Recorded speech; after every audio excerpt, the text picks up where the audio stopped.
അപ്പോൾ ഇന്നത്തെ geo political അപ്ഡേറ്റ്സിൽ നമ്മൾ ആദ്യമേ തന്നെ ഒരു മോട്ടിവേഷൻ വാർത്തയിൽ നിന്ന് തന്നെ തുടങ്ങാം. ഒരാളുടെ തലയ്ക്ക് $10 മില്യൺ ബൗണ്ടി അനൗൺസ് ചെയ്തിരുന്നു അമേരിക്ക. ആ വ്യക്തിയുടെ പേരാണ് അബു മുഹമ്മദ് ജൊലാനി അഥവാ അഹമ്മദ് അൽ ഷാര, ഇന്നത്തെ സിറിയയുടെ പ്രസിഡന്റ്. താൽക്കാലികമോ അല്ലെങ്കിൽ എന്തെങ്കിലും ആയിക്കോട്ടെ. HTS എന്ന് പറഞ്ഞ ആ സംഘടനയുടെ നേതാവായിട്ടുള്ള അൽ ഖൈദയുടെ പാരമ്പര്യമുള്ള ഒരു നേതാവ്. ഇപ്പം നമുക്ക് തീവ്രവാദി എന്നൊന്നും പറയാൻ പറ്റത്തില്ല, കാരണം അവരുടെ സംഘടനയെ തീവ്രവാദ പട്ടികയിൽ നിന്ന് അമേരിക്ക എടുത്ത് മാറ്റിയിരിക്കുകയാണ്. അപ്പോൾ പുള്ളിക്കാരൻ ഇന്നലെ ന്യൂയോർക്ക് സിറ്റിയിലുണ്ടായിരുന്നു. അമേരിക്കയുടെ ക്ഷണം സ്വീകരിച്ച് അമേരിക്കയിലേക്ക് എത്തിയതാണ്. എങ്ങനെയാണ് അമേരിക്ക $10 മില്യൺ തലയ്ക്ക് ബൗണ്ടി വിധിച്ചിരുന്ന ഒരു വ്യക്തി, അതായത് ഭയങ്കരമായിട്ട് കഷ്ടപ്പെട്ട് സംഘടന രൂപീകരിച്ച് തീവ്രവാദ തൊഴിൽ ചെയ്തുകൊണ്ടിരുന്ന വ്യക്തി അതിൽ നിന്നും മാറി ഒരു രാജ്യത്തിന്റെ തന്നെ നേതാവായി ഇന്ന് അമേരിക്കയിൽ തന്നെ, അതായത് $10 മില്യൺ എൻ്റെ തലയ്ക്ക് വിധിച്ചിരുന്ന അതേ രാജ്യത്ത് തന്നെ കാലുകുത്തി അവിടെ ഒരുപാട് ഇമ്പോർട്ടൻ്റ് ആയിട്ടുള്ള ഡെലിഗേറ്റ്സിനെ മീറ്റ് ചെയ്തിരിക്കുകയാണ്. ഇത് ശരിക്കും ഒരു സക്സസ് സ്റ്റോറി തന്നെയാണ്. അഹമ്മദ് അൽ ഷാര അഥവാ അബു മുഹമ്മദ് അൽ ജുലാനിയെ സംബന്ധിച്ചിടത്തോളം ഇത് വളരെ ഒരു സക്സസ് പോയിന്റ് ആണ്. അപ്പോൾ ഇതേപോലെ ചെറുപ്പക്കാരെ ഹരം കൊള്ളിക്കാൻ വേണ്ടിയിട്ട് അബു മുഹമ്മദ് ജുലാനിയെ ഒരു റോൾ മോഡലായിട്ട് വേണമെങ്കിൽ തീവ്രവാദത്തിനെയൊക്കെ സപ്പോർട്ട് ചെയ്ത് നമ്മുടെ നാട്ടിലൊക്കെ പ്രവർത്തിക്കുന്ന കുറച്ച് തീവ്രവാദികൾക്ക് മേലുള്ള ആരാധനയുള്ള കുറച്ച് ആൾക്കാരൊക്കെ ഉണ്ടാവും. അവർക്കൊക്കെ അബു മുഹമ്മദ് ജുലാനി ഒരു മോട്ടിവേഷനായിട്ട് മാറിയിരിക്കുകയാണ്, ഒരു റോൾ മോഡലായിട്ട് മാറിയിരിക്കുകയാണ്. അപ്പോൾ അങ്ങനെ അഹമ്മദ് അൽ ഷാര ഇന്നലെ ന്യൂയോർക്കിൽ എത്തിയിട്ടുണ്ടായിരുന്നു. ജൂയിഷ് കമ്മ്യൂണിറ്റിയിൽപ്പെട്ട പ്രധാനപ്പെട്ട നേതാക്കളിൽ ഒരു 4 പേര് അബു മുഹമ്മദ് ജുലാനിയെ കണ്ട് സംസാരിച്ചിട്ടുണ്ട്. ഇസ്രായേലുമായിട്ടുള്ള നോർമലൈസേഷനുമായിട്ട് ബന്ധപ്പെട്ടുള്ള ചർച്ചകളൊക്കെ നടത്തിയിട്ടുണ്ട് എന്നുള്ള വാർത്തയും വരുന്നുണ്ട്. അപ്പോൾ ഇതാണ് ഒരു മോട്ടിവേഷൻ സ്റ്റോറി. പിന്നെ ഏത് മോട്ടിവേഷനാലും നമ്മളുടെ ലാംഗ്വേജിൽ പുള്ളിക്കാരൻ തീവ്രവാദിയാണ്, അതങ്ങനെ തന്നെ പറയാൻ പറ്റുള്ളൂ. തീവ്രവാദികൾക്ക് തീർച്ചയായിട്ടും ഒരു മോട്ടിവേഷനാണ്. കാരണം അവർക്ക് തീവ്രവാദം ചെയ്താലും അമേരിക്ക ഉള്ളിടത്തോളം കാലം ഇതേപോലെ തീവ്രവാദികൾ അമേരിക്കയുമായിട്ട് സപ്പോർട്ട് ചെയ്ത് നിന്ന് കഴിഞ്ഞാൽ ഈ രീതിയിൽ സെലിബ്രേറ്റ് ചെയ്യപ്പെടും എന്നുള്ളതിൻ്റെ ഒരു യഥാർത്ഥ സെലിബ്രിറ്റി ആയിട്ട് മാറാനുള്ള സാധ്യത വളരെ കൂടുതലാണ്. ആ രീതിയിലാണ് അമേരിക്ക പ്രവർത്തിക്കുന്നത്. അങ്ങനെ ജൊലാനി ഇന്നലെ സ്പീച്ചിൽ പറഞ്ഞത്, ഞങ്ങൾ വളരെ വിജയകരമായിട്ട് കാര്യങ്ങൾ പൂർത്തിയാക്കി. ഞാൻ സിറിയയുടെ ഭരണം ഏറ്റെടുക്കുന്നതിന് മുമ്പ് ഒരുപാട് ചാലഞ്ചസ് അതിജീവിച്ചിട്ടുണ്ട്. ISIS-നെ അതിജീവിച്ചു, ഹെസ്ബുള്ളയെ അതിജീവിച്ചു, ഇറാനെ അതിജീവിച്ചു, അസാദ് റജീമിനെ അതിജീവിച്ചു എന്നൊക്കെയാണ് പറഞ്ഞു വെച്ചത്. അപ്പോൾ അങ്ങനെ ഒരു സ്പീച്ചൊക്കെ നടത്തിയാണ് പുള്ളിക്കാരൻ അമേരിക്ക സന്ദർശനം നടത്തിക്കൊണ്ടിരിക്കുന്നത്. പിന്നെ രണ്ടാമതൊരു കോമഡിയും കൂടെ പറയാനുണ്ട്. കോമഡി വേറെ ഒന്നുമില്ല. പാകിസ്ഥാൻ ഇന്നലെ പാകിസ്ഥാന്റെ ഉള്ളിലുള്ള പാകിസ്ഥാന്റെ സ്വന്തം ജനങ്ങൾക്ക് മേളിൽ തന്നെ എയർക്രാഫ്റ്റ് വെച്ച് അറ്റാക്ക് ചെയ്തു. ഇത് കോമഡിയാണെന്ന് ചോദിച്ചു കഴിഞ്ഞാൽ പരിതാപകരമായിട്ടുള്ള അവസ്ഥയാണ്. പക്ഷെ ആ സമയത്ത് അമേരിക്ക ശരിക്കും പറഞ്ഞാൽ ഒരു ട്രിക്കി ജോബ് ചെയ്തിട്ടുണ്ട്. ആ ട്രിക്കി ജോബ് എന്താണെന്ന് പറഞ്ഞാൽ, കഴിഞ്ഞ മാസമാണ് അമേരിക്ക ഈ ബലൂച്ച് മേഖലയിൽ പ്രവർത്തിക്കുന്ന BLA എന്ന് പറഞ്ഞ ആ ഒരു ബലൂചിസ്ഥാൻ ലിബറേഷൻ ഫോഴ്സ് എന്ന് പറഞ്ഞ ആ ഒരു സംഘടനയെ തീവ്രവാദ പട്ടികയിൽ ഉൾപ്പെടുത്തിയത്.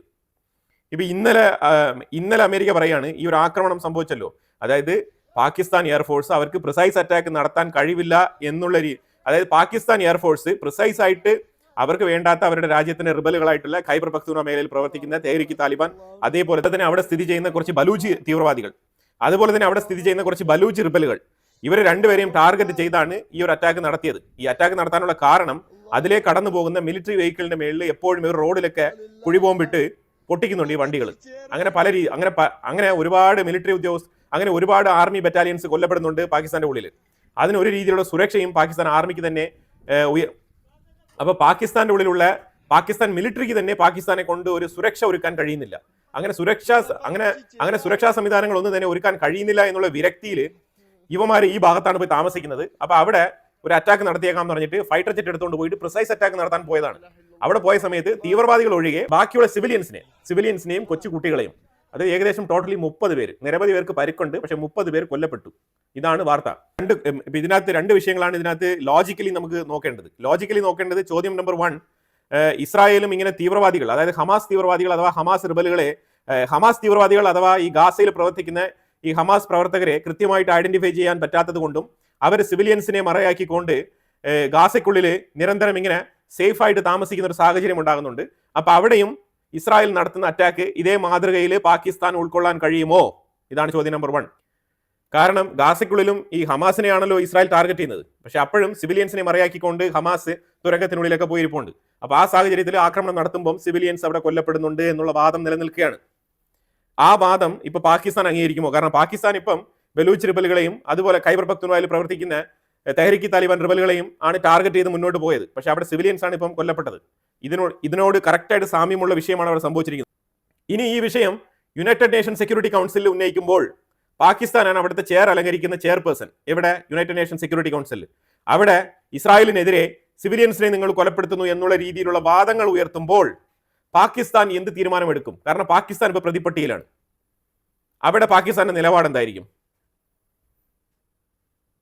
ഇതാണ് ചോദ്യം നമ്പർ 2. ഈ രണ്ട് വിഷയങ്ങളും ഞാൻ നിങ്ങളുടെ ചിന്തയ്ക്ക് എടുത്ത് വെച്ചതേ ഉള്ളൂ.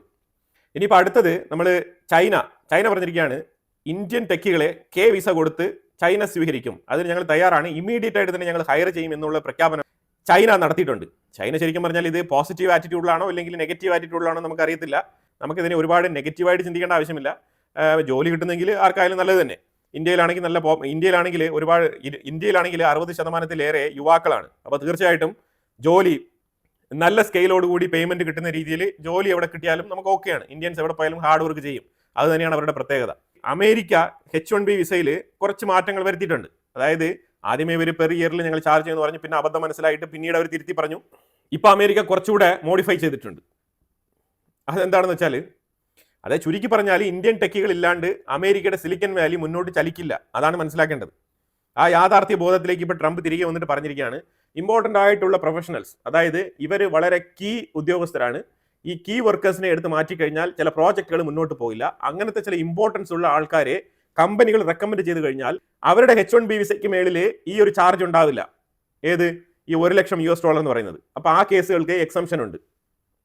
അതുപോലെ തന്നെ നിർണായകമായിട്ടുള്ള മെഡിക്കൽ ഫീൽഡിൽ വർക്ക് ചെയ്യുന്ന ആൾക്കാർക്കൊക്കെ എക്സംഷൻ കൊടുക്കാനുള്ള സാധ്യത വളരെ കൂടുതലാണെന്നുള്ള വാർത്തയും കൂടി വരുന്നുണ്ട്. അപ്പോൾ ചുരുക്കി പറഞ്ഞാൽ ഈ H1B വിസയ്ക്ക് മേളിൽ ചുമത്തിയിരിക്കുന്ന $100,000 എന്ന് പറയുന്നത്, $1,00,000 എന്ന് പറയുന്നത് അത്ര എളുപ്പത്തിൽ ആരുടെയും കയ്യിൽ നിന്ന് ചാർജ് ചെയ്യാനുള്ള സാധ്യത വളരെ കുറവാണ്.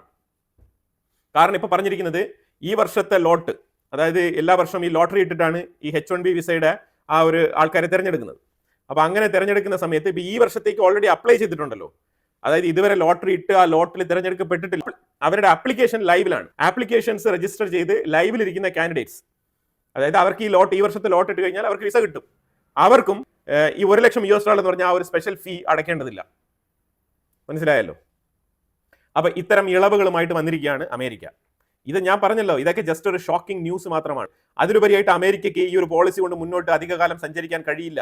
അവരുടെ ടെക് മേഖല മൊത്തത്തിൽ തകർന്ന് തരിപ്പണമാവും. അതാണ് അവസ്ഥ. പക്ഷേ എന്നാലും എൻ്റെ വ്യക്തിപരമായിട്ടുള്ള അഭിപ്രായം എന്ന് പറഞ്ഞു കഴിഞ്ഞാൽ ഈ 3,20,000 എന്ന് പറയുന്നത് ഒരു പീക്ക് നമ്പർ തന്നെയാണ്. കാരണം നമ്മളോടൊപ്പം തന്നെ ഈക്വൽ ആയിട്ടുള്ള പോപ്പുലേഷൻ ഉള്ളതാണ് ചൈന. അവർ പോലും 55,000 ആൾക്കാരെ മാത്രമേ അവിടെ പണിയെടുപ്പിക്കുന്നുള്ളൂ. തീർച്ചയായിട്ടും ഇന്ത്യക്ക് ഇതൊരു അലേർട്ടാണ്. ഈ ഒരു നമ്പർ നമ്മൾ കുറച്ച് കൊണ്ടുവരേണ്ടതുണ്ട്. അതിന് വേണ്ടത് ഇന്ത്യക്കുള്ളിൽ കൂടുതൽ ടെക് കമ്പനികൾ മുന്നോട്ട് വരേണ്ടതുണ്ട്. അതിലൂടെ ഇന്ത്യക്കാർക്ക് കൂടുതൽ ജോലി ഇന്ത്യക്കുള്ളിൽ തന്നെ കൊടുക്കാനുള്ള സാഹചര്യം ഉണ്ടാവണം.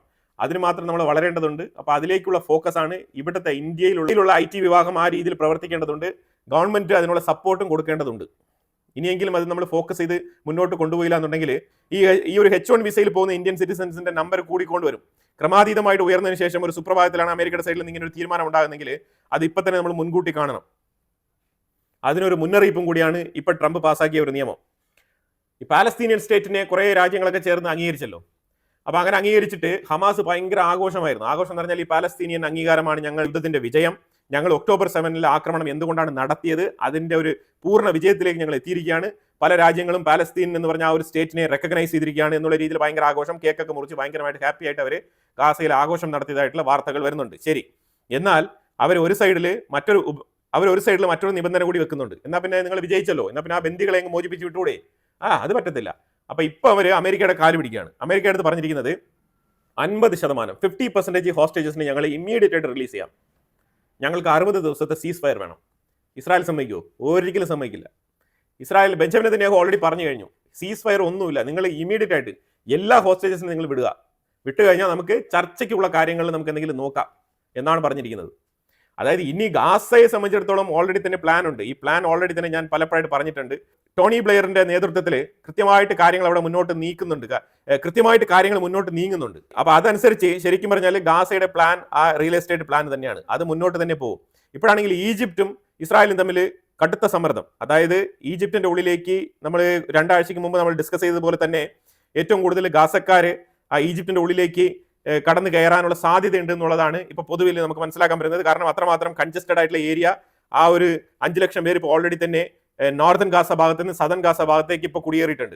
അപ്പൊ ആ ഒരു ചെറിയ ഏരിയയിൽ ഇത്രമാത്രം ജനങ്ങൾ തിങ്ങിപ്പാർക്കാന്ന് പറഞ്ഞാൽ ഭയങ്കര ബുദ്ധിമുട്ടാണ്. അപ്പൊ ജനങ്ങൾ ഈ റഫ ബോർഡറിലൂടെ കടന്ന് ഈജിപ്തിലേക്ക് ചേക്കേറാനുള്ള സാധ്യത വളരെ കൂടുതലാണ്. അപ്പൊ ഈജിപ്ത് അവിടെ ഓൾറെഡി തന്നെ പടക്കോപ്പുകളൊക്കെ നിരത്തി അവിടെ നിൽക്കുകയാണ്. അപ്പോൾ ഈ സാഹചര്യത്തിൽ ഈജിപ്തും ഇസ്രായേലും തമ്മിൽ ഒരു ഫേസ് ഓഫ് അവിടെ നടക്കുന്നുണ്ട് ഇൻഡയറക്റ്റ് ആയിട്ട്. അത് ഏത് നിമിഷവും ഒരു പൊട്ടിത്തെറിയിലേക്ക് വഴിയൊരുക്കിയേക്കാം. അപ്പൊ അങ്ങനത്തെ ഒരു സാഹചര്യം കൂടി അവിടെ നിലനിൽക്കുന്നുണ്ട്. ഈ പാലസ്തീനിയൻ സ്റ്റേറ്റിനെ റെക്കഗ്നൈസ് ചെയ്തു എന്ന് പറഞ്ഞു വെക്കുന്ന 2-3 പ്രധാനപ്പെട്ട രാജ്യങ്ങളുടെ കാര്യം ഞാൻ പറഞ്ഞു പോവാം. അതായത് ഫ്രാൻസിലെ മാക്രോൺ ഈ പാലസ്തീനിയൻ റെക്കഗ്നൈസ് ചെയ്തു എന്നുള്ള സ്റ്റേറ്റ്മെന്റ് ഒക്കെ പുറത്തു വിട്ടിരിക്കുന്ന മാക്രോണിന്റെ അടുത്ത് ചോദ്യം ചോദിക്കുകയാണ്. സാർ, നിങ്ങൾ പാലസ്തീൻ സ്റ്റേറ്റ് ഒക്കെ റെക്കഗ്നൈസ് ചെയ്തല്ലോ, അപ്പൊ ഈ പാലസ്തീന്റെ ഉള്ളിൽ ഗാസയ്ക്കുള്ളിൽ നടക്കുന്നത് ജനസൈഡ് ആണെന്നുള്ളതിന്റെ തിരിച്ചറിവ് നിങ്ങൾക്ക് ഉണ്ടോ എന്ന് ചോദിച്ചപ്പോഴത്തേക്കും മാക്രോൺ പറഞ്ഞ മറുപടി, അവിടെ ജനസൈഡ് ഒന്നുമില്ല, അത് വിഷയം ഡിബേറ്റബിൾ ആണ്. കാരണം അവിടെ സിവിലിയൻസ് കൊല്ലപ്പെടുന്നുണ്ട്, പക്ഷെ അതേസമയം അവിടെ ഹമാസ് അവിടെ ഒരു പ്രശ്നമാണ് എന്നാണ് പറഞ്ഞു വെച്ചിരിക്കുന്നത്. ഈ ഹമാസിനെ ആക്രമിക്കാൻ പോകുമ്പോഴാണ് ഈ രീതിയിലുള്ള കാഷ്വാലിറ്റീസ് അവിടെ ഉണ്ടാകുന്നത്. അതിന്റെ അർത്ഥം അത് ജനസൈഡ് എന്നല്ല. അങ്ങനെ ജനസൈഡ് നടത്തുന്നതാണെന്നുണ്ടെങ്കിൽ ഗാസയിൽ ഇപ്പൊ ഇത്രമാത്രം ജനങ്ങൾ ഗാസയിൽ ഇത്രമാത്രം ജനങ്ങൾ അവിടെ ജീവനോടെ ഉണ്ടാവില്ലല്ലോ ജനസൈഡ് ആണെന്നുണ്ടെങ്കിലും. അപ്പൊ അതുകൊണ്ട് തന്നെ മെജോറിറ്റി ആൾക്കാർ അവിടെ ജീവനോടെ ഉണ്ട്. സോ അത് ജനസൈഡ് അല്ല, അതൊരു ഡിബേറ്റബിൾ വിഷയമാണ്, അത് വേറൊരു സബ്ജക്റ്റ് ആണ് എന്നാണ് പറഞ്ഞു വെച്ചത് മാക്രോൺ. ഡയറക്റ്റ് ആയിട്ട് അക്സെപ്റ്റ് ചെയ്യാൻ തയ്യാറല്ല. കാരണം വേറെ ഒന്നുമില്ല, 71% ഫ്രാൻസിന്റെ ഉള്ളിൽ ഇസ്രായേലിന് അനുകൂലമായിട്ടാണ് അവിടുത്തെ ജനങ്ങൾ വോട്ട് ചെയ്തിരിക്കുന്നത്. പ്രത്യക്ഷത്തിൽ ഭൂരിഭാഗം ജനങ്ങളോടൊപ്പം നിൽക്കുകയും അതേസമയം മൈനോറിറ്റി വോട്ടുകൾ ചോർന്നു പോവാതിരിക്കാൻ വേണ്ടിയിട്ട് പാലസ്തീൻ സ്റ്റേറ്റിനെ ഞാൻ അംഗീകരിക്കുന്നു എന്ന് പറയുകയും ചെയ്യുന്ന ഒരു അവസ്ഥയാണ് ഇപ്പോൾ ഉണ്ടായിരിക്കുന്നത്. UK പറഞ്ഞിരിക്കുന്നത്, ഇപ്പൊ കീർ സ്റ്റാർമർ ചോദിക്കുകയാണ്, അപ്പൊ ഇനി നിങ്ങൾ ഇസ്രായേലിന് ആയുധങ്ങളൊന്നും കൊടുക്കൂലേ? ഇല്ലല്ല, ഞങ്ങൾ അതൊക്കെ കൊടുക്കും. അതായത് ആയുധങ്ങളൊക്കെ UK കൊടുക്കും. ആയുധമൊന്നും ഇസ്രായേലിനുള്ള സപ്ലൈ ഒന്നും നിർത്താനുള്ള യാതൊരു പരിപാടിയും നമ്മളുടെ ചിന്തയിൽ തന്നെ വന്നിട്ടില്ല. അതേസമയം ഇപ്പൊ നിങ്ങളുടെ ഈ ഒരു പാലസ്തീനിയൻ സ്റ്റേറ്റ് എന്ന് പറഞ്ഞ ആ ഒരു റെക്കഗ്നൈസ് ചെയ്ത ആ ഒരു പ്രവൃത്തിയെ ഇസ്രായേൽ അംഗീകരിക്കുന്നില്ല. അപ്പൊ ഇസ്രായേലിനെതിരെ നിങ്ങൾ എന്തെങ്കിലും നടപടി എടുക്കുമോ? ലൈക്ക് സാങ്ഷൻസ്, എന്തെങ്കിലുമൊക്കെ റെസ്ട്രിക്ഷൻസ്, ഇസ്രായേലുമായിട്ടുള്ള നയതന്ത്ര ബന്ധം, അല്ലെങ്കിൽ എന്തെങ്കിലും എംബസി അടച്ചുപൂട്ടൽ, ഈ പരിപാടികൾ എന്തെങ്കിലും ചെയ്യുമ്പോൾ വെച്ചാൽ അതൊന്നും നമ്മൾ ചെയ്യത്തില്ല, ജസ്റ്റ് ഞങ്ങൾ പാലസ്തീനിയൻ സ്റ്റേറ്റിനെ അംഗീകരിച്ചിരിക്കുന്നു, അത്രേ ഉള്ളൂ. അവിടെയും തീർന്നു. ഇനി കാനഡ ഇതിലും ശക്തമായിട്ടുള്ള വിമർശനങ്ങളാണ് മുന്നോട്ട് വെച്ചിരിക്കുന്നത്. കാനഡയുടെ പ്രൈം മിനിസ്റ്റർ മാർക്ക് കാർണെ പറഞ്ഞിരിക്കുന്നത്, ഞങ്ങൾ പാലസ്തീനിയൻ സ്റ്റേറ്റിനെ അംഗീകരിക്കുന്നുണ്ട്, ഇല്ലാന്നില്ല, പക്ഷേ ഹമാസ് ആദ്യം ആയുധം വെച്ച് കീഴടങ്ങണം, അവര് ഗാസയിൽ നിന്നും പൂർണ്ണമായിട്ട് പുറത്തു പോകണം, ഇസ്രായേലിന്റെ ബന്ദികളെ റിലീസ് ചെയ്യണം. ഇത് മൂന്നും സംഭവിച്ചു കഴിഞ്ഞാൽ ഞങ്ങൾ ബാക്കി കാര്യം ചിന്തിക്കാം എന്നാണ് ഇപ്പോൾ മാർക്ക് കാർണെ പറഞ്ഞു വെക്കുന്നത്. പക്ഷേ ഇവരെല്ലാം പാലസ്തീനിയൻ സ്റ്റേറ്റിനെ റെക്കഗ്നൈസ് ചെയ്തിട്ടുണ്ടോ എന്ന് ചോദിച്ചാൽ യെസ്, റെക്കഗ്നൈസ് ചെയ്തിട്ടുണ്ട്. അത് ഇവർ മാത്രമല്ല കേട്ടോ. ഞാനിവിടെ മാപ്പ് കാണിക്കാം. ഇതിനകത്ത് ഗ്രീൻ കളറിൽ കാണിക്കുന്ന എല്ലാ രാജ്യങ്ങളും പാലസ്തീൻ എന്ന് പറഞ്ഞ ഒരു സ്റ്റേറ്റിനെ അംഗീകരിച്ചിട്ടുണ്ട്. പിന്നെ ഇവരൊന്ന് ഫോക്കസ് ചെയ്ത് എടുത്ത് പറഞ്ഞത് എന്തുകൊണ്ടാണെന്ന് പറഞ്ഞാൽ ആ രാജ്യത്തുള്ള മൈനോറിറ്റികളെ തൃപ്തിപ്പെടുത്താൻ വേണ്ടിയിട്ടാണ് ഈ സ്റ്റേറ്റ്മെന്റ് പുറത്ത് പറഞ്ഞത്, അത്രേ ഉള്ളൂ. അതിലുപരി വേറെ ഒന്നുമില്ല. ഇപ്പം ഈ മാപ്പിൽ നിങ്ങൾ കണ്ടല്ലോ, ഈ ഗ്രീൻ കളറിൽ കാണിക്കുന്ന ഇത്രയും രാജ്യങ്ങളും പാലസ്തീൻ എന്ന് പറഞ്ഞ ഒരു സ്റ്റേറ്റിനെ അംഗീകരിക്കുന്ന രാജ്യങ്ങൾ തന്നെയാണ്. പക്ഷെ അവരാരും ഹമാസിന്റെ പ്രവൃത്തിയെ ന്യായീകരിക്കുന്ന ആൾക്കാരല്ല. അതാണ് ഇതിനകത്ത് നമ്മൾ മനസ്സിലാക്കേണ്ടത്. അപ്പൊ അങ്ങനെ ഇസ്രായേൽ ഇന്നലെ സിറിയയ്ക്കുള്ളിൽ ഒരു ആക്രമണം നടത്തി, അതേപോലെ ലെബനന്റെ ഉള്ളിലും ഒരു ആക്രമണം നടത്തി. ലെബനന്റെ ഉള്ളിൽ ആക്രമണം നടത്തിയപ്പോഴത്തേക്കും ആയുധങ്ങൾ ട്രാൻസ്ഫർ ചെയ്യുന്നു എന്നുള്ള പേരിലാണ് ആക്രമണം നടത്തിയത്. ആ സ്പോട്ടിൽ ആക്രമണം നടത്തിയപ്പോഴത്തേക്കും അവിടെ ആ ആക്രമണം നടത്തിയ ആ ഒരു ഏരിയയിൽ 4 അമേരിക്കൻ പൗരന്മാരുണ്ടായിരുന്നു. ഈ 4 അമേരിക്കൻ പൗരന്മാരും കൊല്ലപ്പെട്ടു എന്നുള്ള വാർത്തയാണ് വരുന്നത്. ഇതിനിപ്പോൾ അമേരിക്കയുമായിട്ട് ഇസ്രായേൽ ബാക്ക് ഡോറിൽ ഡിസ്കസ് ചെയ്തുകൊണ്ടിരിക്കുകയാണ്, എങ്ങനെയാണ് 4 അമേരിക്കൻ പൗരന്മാർ അവിടെ എത്തിപ്പെട്ടത്. അപ്പോൾ ഇത് ശരിക്കും ലെബനീസ് ഒറിജിൻ ആയിട്ടുള്ള അമേരിക്കൻ പൗരന്മാരാണോ എന്നാണ് ഇപ്പോൾ അന്വേഷിച്ചുകൊണ്ടിരിക്കുന്നത്. അപ്പോൾ അതായത് ലെബനീസ് പൗരന്മാരായിട്ടുള്ള അമേരിക്കക്കാരാണെന്നുണ്ടെങ്കിൽ അമേരിക്ക വലിയ രീതിയിൽ കാര്യമാക്കില്ല എന്നാണ് മനസ്സിലാക്കേണ്ടത്. ഒരു രാജ്യത്തിന്റെ സിറ്റിസൺസ് എന്ന് പറഞ്ഞു കഴിഞ്ഞാൽ എല്ലാം ഈക്വൽ ആയിരിക്കണം. അമേരിക്ക ചെറുതായിട്ട് വാണിങ്ങും താക്കീതൊക്കെ കൊടുക്കും ഇസ്രായേലിന്, പക്ഷെ അത് അതോട് നിൽക്കും, അത്രേ ഉള്ളൂ. ഫർദർ എസ്കലേഷൻസ് ഒന്നും ഇസ്രായേലിനെതിരെ ഉണ്ടാവില്ല അമേരിക്കയുടെ സൈഡിൽ നിന്ന്. ഇന്നലെ മുതലേ ലീപ്പ വാലി ഏരിയയിൽ ഇന്ത്യയും പാകിസ്ഥാനും തമ്മിൽ, പാകിസ്ഥാൻ മീൻസ് പാകിസ്ഥാന്റെ തീവ്രവാദികളെ മോട്ടിവേറ്റ് ചെയ്യുന്നതും അവർക്ക് ആയുധങ്ങൾ കൊടുക്കുന്ന എല്ലാം പാകിസ്ഥാൻ മിലിറ്ററി തന്നെയാണ്, ISI. അപ്പൊ അത് തമ്മിൽ നല്ല രീതിയിലുള്ള കൺഫ്രണ്ടേഷൻ അങ്ങോട്ടും ഇങ്ങോട്ടും നടന്നായിരുന്നു. അപ്പൊ അതിൽ ഇന്ത്യൻ ആർമി കുറച്ച് ആയുധങ്ങളൊക്കെ കൈപ്പറ്റിയിട്ടുണ്ട് ഈ ബോർഡർ ഏരിയയിൽ നിന്ന്. ഇന്ത്യൻ മിലിറ്ററി സീസ് ചെയ്തെടുത്തിരിക്കുന്നത്, ഈ സീസ് ചെയ്തെടുത്ത ആയുധങ്ങൾ മൊത്തം ചൈനയുടെയും തുർക്കിയുടെയുമാണ്. തീർച്ചയായിട്ടും പാകിസ്ഥാന്റെ ആയുധങ്ങൾ എന്ന് പറയുമ്പോഴത്തേക്കും ചൈനയും തുർക്കിയും തന്നെയാണ് അതിനകത്ത് ഏറ്റവും കൂടുതൽ റോൾ വഹിക്കുന്നത്. നിങ്ങൾ കണ്ടല്ലോ ഈ ഒരു ചാർട്ട്, ഞാൻ വെച്ചിരിക്കുന്ന ചാർട്ട് 2025 US ഡോളറിന്റെ ഒരു പോക്ക് നിങ്ങൾ കണ്ടോ? ആ റെഡ് കളറിൽ താഴോട്ട് വന്നിരിക്കുന്ന ആ ഒരു ലൈനാണ്, ആ ഒരു ഗ്രാഫാണ് US ഡോളർ. US ഡോളറിന്റെ വാല്യൂ 2025 തന്നെ ഏറ്റവും താഴ്ന്ന അവസ്ഥയിലേക്ക് എത്തിപ്പെട്ടുകൊണ്ടിരിക്കുകയാണ്. ഇതൊക്കെ ട്രംപിന്റെ മണ്ടത്തരങ്ങൾ തന്നെയാണ്. ചില സ്റ്റോക്ക് മാർക്കറ്റിൽ ഭയങ്കരമായിട്ട് ഹിറ്റ് ചെയ്തു, അത് ചെയ്തു, ഇത് എന്നൊക്കെ പറയും. പക്ഷേ ഡോളറിന്റെ വാല്യൂ ഇപ്പോഴും താഴോട്ട് തന്നെയാണ് പോയിക്കൊണ്ടിരിക്കുന്നത്. പക്ഷേ സ്വർണ്ണത്തിന്റെ ഗ്രാഫ് ഉയർന്നു പോകുന്നു എന്നുള്ളതാണ് മനസ്സിലാക്കേണ്ടത്. ശരിക്കും പറഞ്ഞാൽ ഈ ഡോളർ വാല്യൂവിനെ ആരെങ്കിലും ഒന്ന് പിടിച്ചു നിർത്താൻ ട്രംപിന് എന്തെങ്കിലുമൊക്കെ ഐഡിയ കൊടുക്കണം. കാരണം ഹാവേർഡ് ലൊട്നിക് ആയിക്കോട്ടെ, അതേപോലെ തന്നെ സ്കോട്ട് ബെസന്റ്, ഖജനാവിന്റെ സെക്രട്ടറി, ഇവർക്ക് ആർക്കും തന്നെ കൃത്യമായിട്ടുള്ള ഒരു ഐഡിയ ഇല്ല ഈ ഫൈനാൻഷ്യലി ഇത് എന്ത് ചെയ്താൽ ഡോളറിന്റെ പ്രൈസ് കുറച്ച് സ്റ്റേബിൾ ആയിട്ടെങ്കിലും നിർത്താൻ പറ്റും എന്നുള്ളതിനെ കുറിച്ച്. കാരണം ഇത് ഒരു ഗ്ലോബൽ എക്കോണമിക് ക്രൈസിസിലോട്ട് പോകും എന്നാണ് മനസ്സിലാക്കാൻ പറ്റുന്നത്. കാരണം ഡോളറിനെ ബേസ് ചെയ്താണ് ഇപ്പൊ നിലവിലുള്ള മാർക്കറ്റുകളെല്ലാം അതിനെ ചലിക്കുന്നത്. കാരണം ഇത് ഒരു ഗ്ലോബൽ ക്രൈസിസിലേക്ക് എത്തിക്കുമോ എന്നുള്ളതിന്റെ ഡൗട്ട് പല എക്കണോമിക് വിദഗ്ധരും അഭിപ്രായപ്പെടുന്നുണ്ട്. നെതർലാൻഡിൽ റെഫ്യൂജി ക്രൈസിസ് ഒരു പ്രൊട്ടസ്റ്റ് ആയിട്ടാണ് ഇത് സ്റ്റാർട്ട് ചെയ്തത്. റെഫ്യൂജികൾക്കെതിരെ, അതായത് ഈ കുടിയേറ്റക്കാർക്കെതിരെ അവിടെയും തുടങ്ങിയിട്ടുണ്ട് പ്രൊട്ടസ്റ്റ്. ഗ്ലോബലി തന്നെ ഒരു ഫാർ റൈറ്റ് ചിന്താഗതി രൂപപ്പെട്ടു വന്നിരിക്കുകയാണ്. അപ്പൊ ഈ രൂപപ്പെട്ട് വന്നതിന്റെ പേരിൽ ഇപ്പൊ നെതർലാൻഡ് മാത്രം എന്തിനു ഒഴിവാകുന്നു എന്ന് പറഞ്ഞിട്ട് അവരും അവരുടെ നാഷണലിസ്റ്റുകൾ പ്രൊട്ടസ്റ്റ് തുടങ്ങി. ആ പ്രൊട്ടസ്റ്റ് ശരിക്കും പറഞ്ഞാൽ കയ്യാങ്കളിയിലേക്കാണ് അവസാനിച്ചത്. പോലീസിനും നെതർലാൻഡ് പോലീസിനും ഈ പ്രൊട്ടസ്റ്റ് നടത്തിയ ആൾക്കാർക്കും ഇടയിൽ അങ്ങോട്ടും ഇങ്ങോട്ടും കൂട്ടത്തല്ല്. ഈ കൂട്ടത്തല്ലിൽ നിരവധി പേർക്ക് പരിക്കേറ്റിട്ടുണ്ടെന്നുള്ള വാർത്തയാണ് വരുന്നത്. നെതർലാൻഡിൽ നിന്നാണ് വരുന്നത്. ഈ രാജ്യങ്ങളൊക്കെ ഇതിനു മുമ്പ് വളരെ പീസ്ഫുൾ ആയിട്ടുണ്ടായിരുന്ന രാജ്യങ്ങളാണ്. അവരുടെ പോളിസി എന്ന് പറഞ്ഞാൽ വളരെ ഓപ്പൺ പോളിസിയാണ്. പല രാജ്യങ്ങളും ഓപ്പൺ ആയിട്ട് റെഫ്യൂജികളെ സ്വീകരിക്കുന്ന ആ ഒരു മെന്റാലിറ്റിയുള്ള രാജ്യങ്ങളായിരുന്നു. ഇപ്പൊ നിലവിൽ എല്ലാം ഒരു ക്ലോസ്ഡ് മൈൻഡിലേക്ക് പോവാണ്. ഞങ്ങൾക്ക് ആർക്ക് റെഫ്യൂജികളെ വേണ്ട, അവനവന്റെ രാജ്യത്തേക്ക് തന്നെ പൊയ്ക്കോ എന്നുള്ള നിലപാടാണ് ഇപ്പോൾ പല രാജ്യങ്ങളും എടുത്തുകൊണ്ടിരിക്കുന്നത്. ഇപ്പൊ അതിലിപ്പോൾ കൂട്ടിച്ചേർക്കാം നെതർലാൻഡിനെയും കൂടി. അതുപോലെ ഫിലിപ്പൈൻസിൽ ഒരു പ്രതിഷേധം, അത് അവിടുത്തെ ഗവൺമെന്റിന്റെ ചില നയങ്ങൾക്കെതിരെ ഉണ്ടായ ഒരു പ്രതിഷേധമാണ്. ഫിലിപ്പൈൻസിൽ അവരുടെ തലസ്ഥാനമായിട്ടുള്ള മനിലയിലാണ് ഈ ഒരു പ്രൊട്ടസ്റ്റ് നടന്നത്. ഈ പ്രൊട്ടസ്റ്റും ഇതേപോലെ കലാപാന്തരീക്ഷത്തിലേക്ക് മാറുകയും പിന്നീട് ഈ കലാപകാരികളായിട്ടുള്ള ആൾക്കാർ അവിടുത്തെ ഷോപ്പുകൾ മൊത്തം കയറി കൊള്ളയടിച്ചുകൊണ്ട് പോകുന്ന അവസ്ഥയാണ് സംഭവിച്ചത്. അപ്പൊ അതിനകത്ത് നഷ്ടക്കണക്ക് പറഞ്ഞു കഴിഞ്ഞാൽ ഏതാണ്ട് 17.6 ബില്യന്റെ നഷ്ടം. അത്രമാത്രം സാധനങ്ങൾ മോട്ടിച്ചുകൊണ്ട് പോയിട്ടുണ്ട്. ഇപ്പോഴത്തെ യുവാക്കളുടെ പ്രധാനപ്പെട്ട ഒരു ഹോബി എന്ന് പറഞ്ഞു കഴിഞ്ഞാൽ ഇങ്ങനെ പ്രക്ഷോഭങ്ങളിൽ കയറി പങ്കെടുക്കുക, മോട്ടിച്ചുകൊണ്ട് പോവുക. ആഫ്രിക്കയിൽ ഉണ്ടാകുന്ന അതേ ഒരു സ്ഥിതി വിശേഷമാണ് ഇപ്പൊ പല രാജ്യങ്ങളിലും ഇപ്പൊ സംഭവിച്ചുകൊണ്ടിരിക്കുന്നത്. എന്തെങ്കിലും പ്രകടനങ്ങൾ സംഘടിപ്പിക്കുക, കലാപം ഉണ്ടാക്കുക, കടകളിൽ കയറി കൊള്ളയടിച്ചുകൊണ്ട് പോവുക. ഇതാണ് ഇപ്പൊ സംഭവിച്ചുകൊണ്ടിരിക്കുന്നത്. നേപ്പാളിൽ ഇത് സംഭവിച്ചിട്ടുണ്ടായിരുന്നു. നേപ്പാളിൽ ടാറ്റയുടെ ഷോറൂം ഒക്കെ അടിച്ചു പൊട്ടിക്കുന്നത് കണ്ടു കഴിഞ്ഞാൽ ഇനി ടാറ്റയുടെ ഷോറൂം അവിടെ ഓപ്പൺ ചെയ്യത്തില്ല എന്നുള്ള സ്ഥിതിയിൽ വരെ എത്തിപ്പെടും കാര്യങ്ങൾ. കാരണം ആ രീതിയിലാണ് ഈ ജനങ്ങൾ പെരുമാറുന്നത്. ഈ കൊള്ളയടിക്കാൻ ഒരു അവസരം കിട്ടിക്കഴിഞ്ഞാൽ അപ്പോഴേ കയറി കൊള്ളയടിച്ചുകൊണ്ട് പോകാന്നുള്ളതാണ്. അവനവനൊരു സെൽഫ് റെസ്പെക്റ്റോ അല്ലെങ്കിൽ ഒരു സെൽഫ് എസ്റ്റീംഡ് ആയിട്ടുള്ള ഒരു ക്യാരക്ടറോ ഒന്നും തന്നെ ഇപ്പൊ കാണാൻ കഴിയുന്നില്ല. ആ രീതിയിലാണ് കലാപത്തിൽ പങ്കെടുക്കുന്ന യുവാക്കൾ ഇപ്പൊ പെരുമാറുന്നതായിട്ട് മൊത്തത്തിൽ കാണാൻ കഴിയുന്നത്. രണ്ട് വിഷയങ്ങളൂടെ പറഞ്ഞിട്ട് വീഡിയോ അവസാനിപ്പിക്കാം. ഒന്ന്, ഹമാസ് 3 പേരെ പബ്ലിക്കായിട്ട് അവർക്ക് വിധി നടപ്പാക്കിയിട്ടുണ്ട്. അതായത് ശരീഅത്ത് ലോ പ്രകാരമുള്ള വിധി നടപ്പിലാക്കുന്നത് എങ്ങനെയാണെന്ന് അറിയാമല്ലോ. പബ്ലിക്കായിട്ട് അവരെ കൊലപ്പെടുത്തിയിട്ടുണ്ട്. ഇതൊന്നും സിവിലിയൻസിനെതിരെയുള്ള ആക്രമണങ്ങളായിട്ട് കരുതരുത്. കാരണം ഇത് സിവിലിയൻസിനെതിരെയുള്ളതല്ല. ഇത് ഹമാസ് നടപ്പിലാക്കുന്ന ചില നിയമങ്ങളാണ്. പിന്നെ വെസ്റ്റ് ബാങ്ക് അനക്സേഷൻ തകൃതിയായിട്ട് ഇസ്രായേൽ മുന്നോട്ടെടുക്കുന്നുണ്ട്. അപ്പൊ ആ ഒരു വിഷയത്തിനെ ചൊല്ലി സൗദി അറേബ്യ ഇസ്രായേലിന് ഒരു താക്കീത്. വെസ്റ്റ് ബാങ്ക് അനക്സ് ചെയ്യുന്നു എന്നുണ്ടെങ്കിൽ അത് നിങ്ങളുടെ റെഡ് ലൈൻ ആണ് എന്നുള്ള ഒരു സ്റ്റേറ്റ്മെന്റ് ആണ് സൗദി അറേബ്യ പറഞ്ഞിരിക്കുന്നത്. സൗദി അറേബ്യ വളരെ കർശനമായിട്ട് തന്നെയാണ് ഈ വിഷയത്തിൽ നിലപാട് പറഞ്ഞിരിക്കുന്നത്. പക്ഷെ അത് ഇസ്രായേൽ കേൾക്കുമെന്ന് തോന്നുന്നില്ല. കാരണം അബ്രഹാം അക്കോർഡ് വരെ തള്ളിപ്പോയാലും ഞങ്ങൾക്ക് ഒരു കുഴപ്പമില്ല, ഞങ്ങൾ വെസ്റ്റ് ബാങ്കിനെയും അതേപോലെ ഗാസയും രണ്ടിനെയും അനക്സ് ചെയ്യുമെന്ന് തന്നെയാണ് ഇപ്പം ഇസ്രായേലിന്റെ സൈഡിൽ നിന്നുള്ള നിലപാട്. അപ്പോൾ എന്തായാലും കുറേ വിഷയങ്ങളാണ് നമ്മൾ ഈ വീഡിയോയിൽ പങ്കുവച്ചത്. ഇതിനെക്കുറിച്ചുള്ള അഭിപ്രായങ്ങൾ കമന്റ് ബോക്സിൽ രേഖപ്പെടുത്തുക. കൂടുതൽ വാർത്തകളുമായിട്ട് അടുത്ത വീഡിയോയിൽ വരാം. Thank you so much.